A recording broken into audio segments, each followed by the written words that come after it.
Microsoft has so many leaks, you wouldn't be able to believe they leak so good. I'm replacing Photoshop with Paint. And Intel is not replacing their GPUs. They're coming straight for AMD's throats. Let's get into the hot news, everybody. I'm your Brett host. We're going to be going over the hottest tech news I can find on the internet while you enjoy breakfast this Wednesday. I was going to say April. Then I was going to say August, September 20th, 2023. Wow. My bad. Wow. And we're going to start off today talking about the treasure trove of leaks that came out from Microsoft and the FTC Activision acquisition that they're trying to do. Some people believe that the FTC leaked these documents. Nope, turns out Microsoft made the boo-boo. Which it's not the only boo-boo they made. We're going to talk about it as we continue into it. So we have some details on the mid-gen refreshes that we're expecting to get from Microsoft, which they already said they weren't going to do. Yeah. Like Phil Spencer was like, the Series X is our mid-gen refresh. Yeah, turns what out is this? He was lying. They have the upcoming Brooklyn Xbox Series X refresh, which is now a cylinder. It just looks like they just shaved it a little bit. They just like wrapped it around this little face part right there. Okay, question. Yes, sir. If it's a cylinder, you can't put it... On the side? Oh, you have to stand it up. Dang it, Microsoft. What Are they you trying doing? to make it a statement piece now or what? Oh, man. So the big things here is that it's not faster. It's the same price. It's going to have a new controller, USB front Type-C that you can see, reduced power supply power by 15%, a new low power standby mode, 100% recyclable packaging. It's just like an upgrade. It's a 6 nanometer die shrink. Not a whole lot going on there. It's going to cost the same $499 as the Series X. And then they have the Elwood, which is the Series S refresh. And a lot of this is very similar to the 1 terabyte update they just did, where it's going to have 1 terabyte of storage. Same price at $299. Has the same new low powered mode. And not much. It's not faster. The mid-gen refresh is just slight power savings and not even a visual difference when it comes to the Series S. I guess if they're trying to keep costs down, they're just using old shells for the Series S? Yeah, I guess. So the whole point is they're going to increase storage on the Series S. They're going to have new rechargeable, removable controller battery, which is a big deal. I like that. New Series X design, up to 80% reduced power and standby, which is a very woke thing for them to be doing. Additionally, they show that they want to launch it in September of 2 years from now in 2025. And then the Series X replacement in November. So this will be 5 years after it came out, and this is somehow the mid-gen situation. This is icky. I'm weirded out by this. Hearing that it's going to be 2 years from now, that kind of irks me a little. Yeah, the Series X also potentially will get updated to have 2 terabytes of storage. It's going to have this new Sebel controller, which is going to have like a pick up to wake the console feature, new haptic feedback, durable, reliable. It's got a bunch of different, like, mild upgrades. I don't like the design. I do. You like the black and white? I kind of like the dual tone thing it's got going on there. I just feel like my Cheeto fingers is where they put the white glossy plastic, and it's gonna be so much worse. But if you can get like swappable faceplates for that would be really cool. Oh, that gets me a little bit more excited for that. So those are the details on the mid-gen refresh. Now let's go ahead and talk about the successors. You ready for that? I'm not. That also got leaked, with them talking about how they want to use Zen 6 as well as Navi 5 for the CPU and the GPU. So still sticking to AMD for the next generation. Also having a neural processing unit, which they're gonna start developing sometime this year to figure out all of this. It's gonna have next gen ray tracing, dynamic global illumination, lacking a thin OS, making it super cheap, and it's gonna be all good with forward compatibility, not backward compatibility. But the big thing here is that they want this to be a cloud hybrid system. So they're expecting to launch this in 2028, 3 years past the mid-gen refresh, and it's going... I was like, why would you launch such powerful hardware in a hybrid setup? Okay, at least according to the speculation in this Tom's Hardware article, the idea would be that many games would start being like Microsoft Flight Simulator, where you have the game, a lot of it's processed locally, but then you stream in high asset textures so you don't have to have it all on the device. I'm kind of okay with that. Certain things would work better. Yes. The biggest problem is that now creates a new conversation of always on. Yeah. Everything's always on all of the time. Data caps have to absolutely disappear to make that happen. Just, I like the idea, but I don't like it at all. As long as I can also still run everything locally if I choose to. Yeah, if you turn it off, you're just going to have a worse version of the game. As long as that's an option, but considering the decisions that Microsoft made with the Xbox One before it came out, being like, you have to have an internet connection. Would you like to share a game? I'm not confident in their future, especially considering some of the other leaks that came out. Like the fact that Phil Spencer honestly, legitimately thought that they could acquire Nintendo. This came out Nintendo. Okay, wow. Back in 2020, he said it would have been his career moment to get Nintendo under the banner of Xbox, which, look at how much they're struggling trying to get Activision, which doesn't even make a console, they just sell the games. You're telling me that the antitrust lawsuit wouldn't have been bigger? My brain is like breaking trying to process this. So the pitch that they gave to Nintendo was simply the fact that they don't need to make their own hardware. Their games can run so much better on Xbox. And turns out, after a meeting where they tried to pursue this, they just laughed their asses off, Nintendo did. Like, imagine an hour of somebody just laughing at you. Most times, frick Nintendo, but honestly, this gets my approval. Yeah, the hubris that Phil Spencer had to have in order to even think that this was going to happen. Obviously, Nintendo wants to vertically control what they got. They can charge $70 for a remaster as long as they're not forced to do backwards compatibility, right? Like, Nintendo can get away with all of that. So if Spencer says that it's taking a long time for Nintendo to see that their future exists off of their own hardware, additionally saying that because they're sitting on a big pile of cash, that's the reason they don't need to switch. Just the sheer audacity of this man. He's conflating Nintendo with someone like Sega or... I literally cannot imagine Nintendo's future is meeting. attached to their hardware. The Switch, like, basically saved Nintendo's reputation. Yeah. Not the games. The games on them were on the Switch was so mid for a very long time. Phil, what the heck? What are you doing, bud? Oh, but we also got some leaks coming out from the ZeniMax Bethesda stuff, indicating some games that might be coming up in the future, including a new Doom game called Doom Year Zero, and some DLC, an Indiana Jones game, Oblivion remaster. Now, you have to take these all with just a lot of suspicion because the timelines here are so off. Like, the fact that they said that they were gonna launch Starfield DLC last year, and Starfield the year prior to that, they're clearly delayed on a lot of projects. And the idea that Elder Scrolls 6 was going to be financial year 2024 end. Not happening. We're looking at 2026 minimum, and it's going to skip PlayStation. That's at least the current indication. But there's Dishonored 3 is also in development.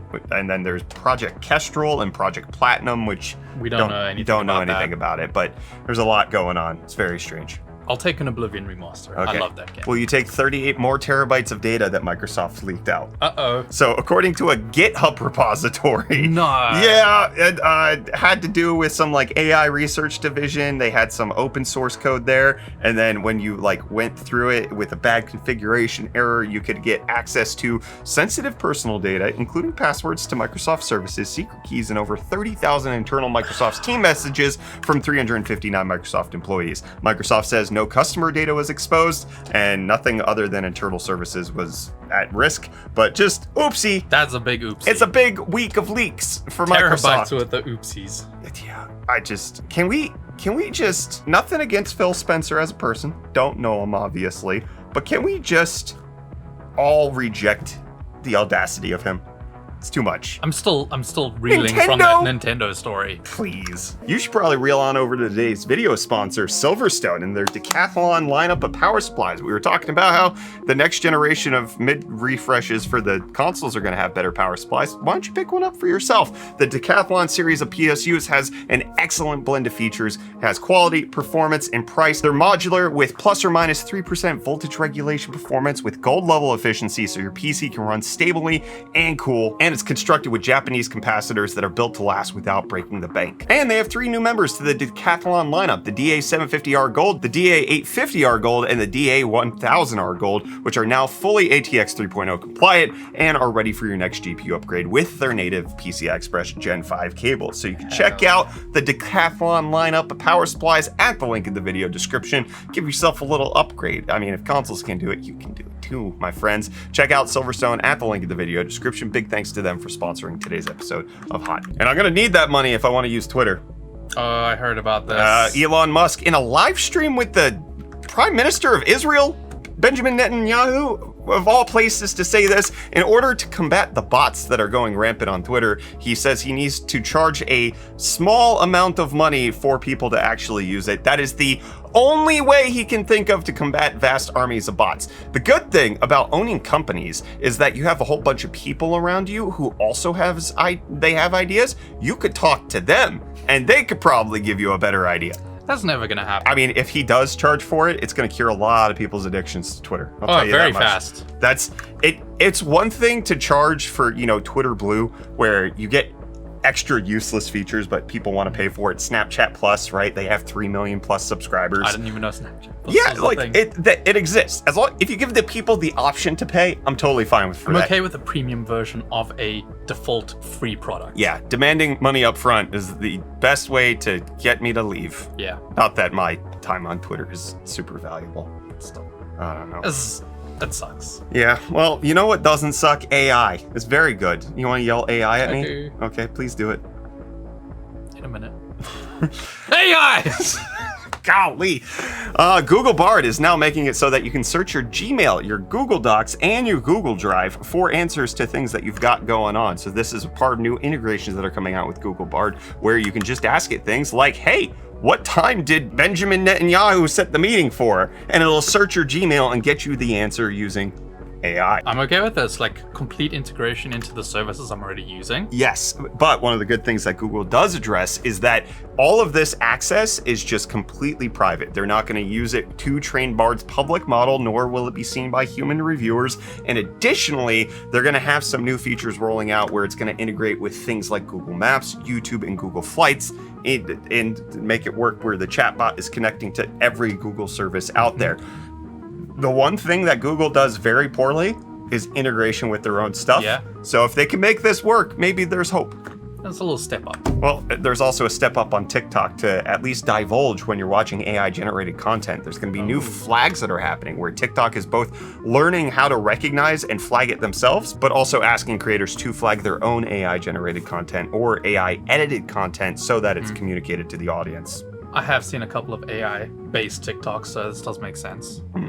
You know what else makes sense? Deals. Does it? Does. Oh, you like spending your time this way? Oh yeah. Okay. And hey, deals. We're starting off today with Fractal Designs Mesh Phi 2 Compact Mid-Tower ATX case going for only $64.99, making it $60 off. Hey, that's a good deal. I freaking love Fractal Design. Whoa. Not I even said regular love? Just freaking love. Goodness. Oh, I realize now Hey, what I'm saying. you know, whatever you want, man. You're the deal master. And then something for you data hoarders. You can get the Western Digital Red Plus 14 terabyte NAS hard drive, which you can pick up for only $244.99, making it $125 off. I'm okay with recommending hard drives when they're really, really ridiculous.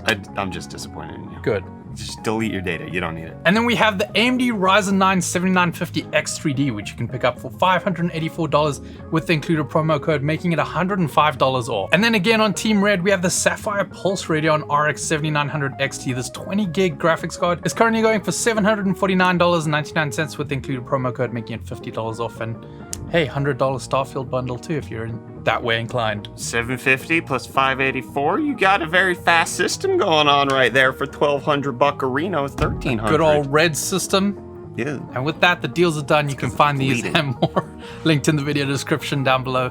But until next time, I'm gonna hand you off back to Brett for the rest of your Get on the chair. I'm getting out of the chair. Can you move faster? No. Okay. Well, Reece, I got a deal for you, and that is you no longer have to use Photoshop because Microsoft Paint, of all things, has been updated severely. Is it just me, or was Paint like discontinued years ago? I thought it was. I feel like there was a big hubbub about it, and like people were like, oh no, my Paint. Well, now in the Dev and Canary channels, it actually has a new version that supports layers, and I found out from this that in a previous update, they added automated background removal, which, according to this Tom's Hardware article, they have Photoshop elements, not the full Photoshop, and that doesn't support the automatic background removal, so you get a free utility in Windows that can do that for you, and then can also support layers where, like, people could legitimately make decent work on top of the good work they were already making in Microsoft Paint. I've seen some fantastic... I've seen some great stuff. Yeah, there's been some wild stuff to come outside of Microsoft Paint, but this would take it to the next level. I had no idea this was happening. Well, it is. And did you know that Intel has new processors? Allegedly. Well, yesterday they had a whole event where they went over the new stuff that's going to be coming, including things like Arrow Lake, Panther Lake, and also announcing Meteor Lake is going to be coming by December. So Arrow Lake, Lunar Lake, and Panther Lake, as you can see, are on the roadmap for desktop and laptop-based chips. Arrow Lake is going to be the next generation on the LGA 1851 socket. So right now we're on 12th, 13th, and we're supposed to get 14th gen next month. Arrow Lake would be 15th gen. That's currently the plan, and this is going to be a big deal with Panther Lake and all of that because it's going to be Intel's first 18 angstrom client CPU, which means they're moving into the new fabrication facilities. Everything is moving right along. Intel is really hitting deadlines when it comes to being on the next generation architecture, with Meteor Lake allegedly coming out December 14th. It's going to be on Intel's 4 process node. It's going to have everything that you could want from Meteor Lake, but it's going to be exclusively for laptops. But with that, not just the CPUs getting things like AI compute and neural processing units, it's also getting XeLPG architecture, which means they're beefing up the graphics. APU gang. APU gang, the GPU on Meteor Lake is going to feature a lot of what goes into Intel Arc. So it's going to be 2 times the performance per watt of their previous Xe graphics, and now having a whole lot more going on with regular gaming being really good, but then also having gaming that works really well on low wattage, 10 watt total package, trying to make sure that you can extend battery life. So that's a lot of what they're developing. This reminds me specifically a lot of what AMD did with Vega, where it was okay for gamers, but when it came to actually being implemented in laptops in low power situations, that's where it really shone. And I feel like we might be getting that out of Intel here. But that's not the end of it, because PC Gamer went and did some interviews with Tom Peterson, who's one of the technical marketing people over at Intel, formerly of NVIDIA. I don't know if you know that, Reece. I didn't. Okay, they poached him way back when. PC Gamer simply followed up with the questions that have been coming out with certain rumors from certain individuals saying, hey, Intel's not going to be making gaming graphics cards on the next generation. They're going to be focusing on other stuff. And Tom Peterson comes out and says, hey, I think it's pretty self-evident. We've invested billions and billions of dollars. We're updating a whole bunch of stuff. I think the momentum is shifting from where we're going from no success to, okay, you can kind of see how the drivers are getting better and the adoption is improving. Games are getting better. He's talking about it specifically in the gaming side of things, talking about how they're learning a whole lot, especially with the native implementation of FP64 being an issue. And that he says, I think you'll see that all these improvements happen on Battlemage and future GPUs, specifically talking about the gaming side of things. So I think we just have some more reaffirmation that Intel is, yes, still confirming that they will give us a good Battlemage gaming graphics card. On top of that, talking about things like the ROG Ally and the Steam Deck. Now that Intel is going to be putting Arc into these more mobile-based processors, can we see an Intel alternative?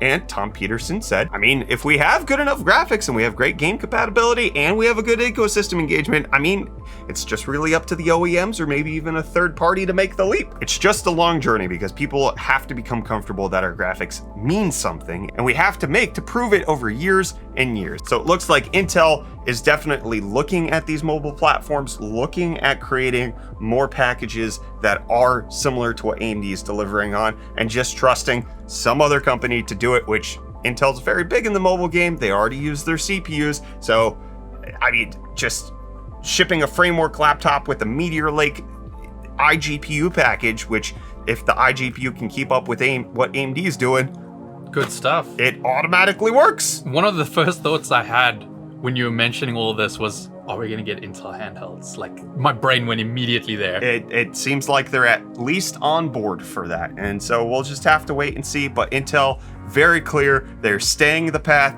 They're walking true. Battlemage, Battlemage, Battlemage. I hope it appears now. I didn't like it. It's only in the mirror. Oh, it's like a Bloody Mary thing, not like Beetlejuice?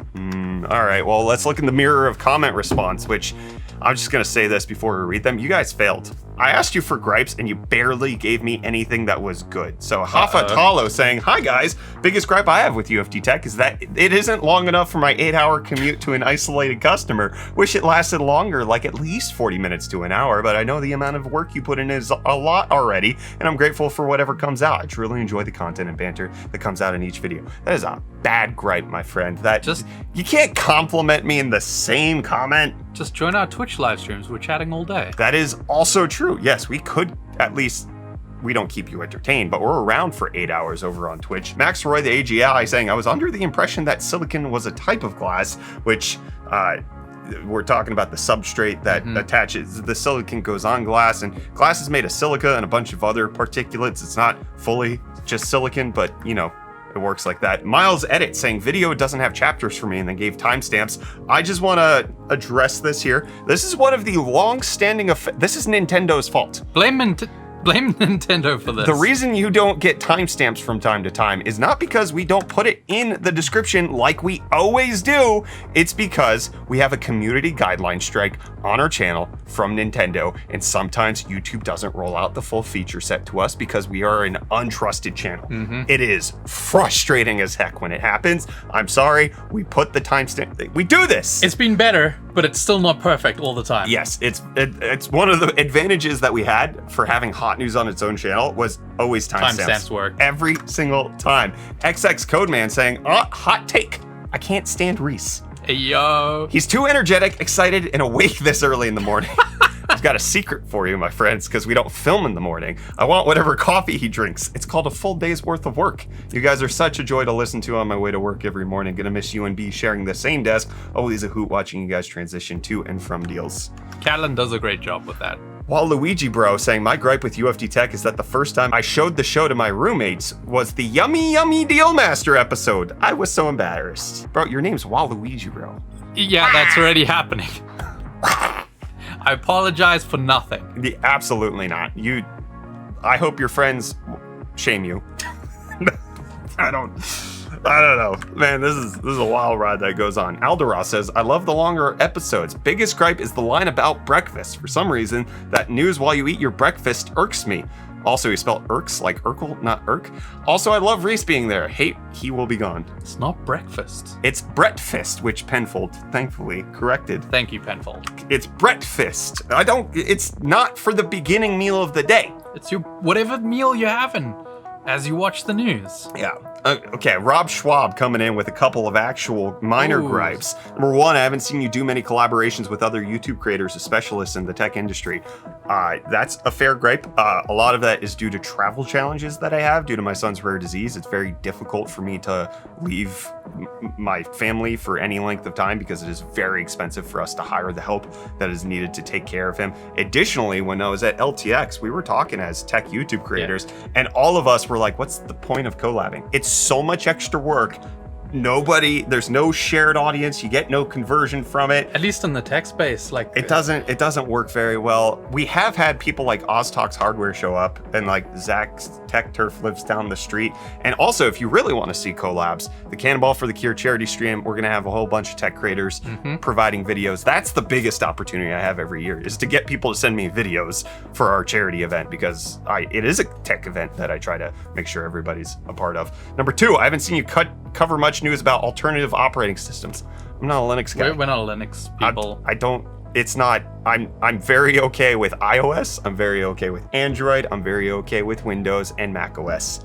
I just don't need Linux, and I will never be that guy. Number three says, I haven't seen you do any experiments, builds, or money-saving projects in a long time. That's fair. We've been busy with a lot of stuff. We've got things in the pipeline brewing. Just you wait. Louie saying, my gripe with Hot News is not knowing when Reece will leave. I'm afraid to wake up one morning and see an empty chair next to you. Well, tomorrow's his last day, so peace. You know when. GP Turismo saying, the only thing that annoys me is how loud that keyboard is. That is fair. And because I have to like control tab to switch over, and I get it. It's loud, but it's also very pretty.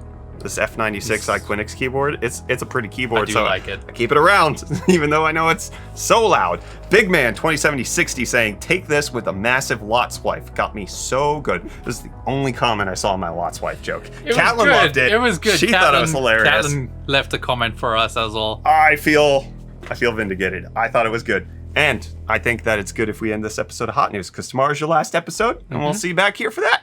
Cheers.